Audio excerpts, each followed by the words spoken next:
እስቲ ዛሬ ቀለል ያለ ለጀማሪዎች የሚሆን ነው። ነኝ፣ ነበርኩ፣ እሆናለሁ የሚል ነገር ነው የምትነግሩኝ። ኦኬ ነኝ ስትሉ የምትጠቀሙት ማንን ነው? አያም ነው አይደል? ነበርኩ ደግሞ አይ ዋዝ፣ እሆናለሁ ወደፊት ከሆነ ደግሞ አይ ዊል ቢ ነው። እነዚህ ሶስቱን ያዙ። አሁን የምንሰራው ላይ እየጨመራችሁ ታደርጉታላችሁ ማለት ነው። ደግሞ አረፍተ ነገር እንሰራለን። እሺ ቀላል ከሆነው እንጀምር እስቲ። ደስተኛ ነኝ በሉኝ። አይ አም ሃፒ፣ ደስተኛ ነበርኩ። አይ ዋዝ ሃፒ፣ በጣም ጥሩ። ደስተኛ እሆናለሁ አይ ዊል ቢ ሃፒ፣ እችን ያዙ። በጣም ጥሩ። ደህና ነኝ አም ፋይን አም ኦኬ አይደለም? ደህና ነበርኩ አይ ዋዝ ፋይን አይ ዋዝ ኦኬ። ሶስተኛው ደህና እሆናለሁ አትጨነቂ ስትሉ አይ ዊል ቢ ፋይን አይ ዊል ቢ ኦኬ ራይት። ደህና እሆናለሁ ነው እሱ። የእናንተ አሳይመንት አለች። ኦኬ የእናንተ አሳይመንት ደግሞ ምንድን ነው የምትለው?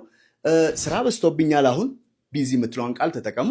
ከዛ ቢዚ ነበርኩ ስራ በዝቶብኝ ነበር፣ ስራ ይበዛብኛል፣ ነገ ምናምን ስራ ይበዛብኛል ብትሉ የምትጠቀሙት ማለት ነው። ራይት ሶስቱን ኮመንት ሴክሽን ላይ እጠብቃለሁ። ዊል ሲ ዩ ኔክስት ታይም ባይ ፎር ናው።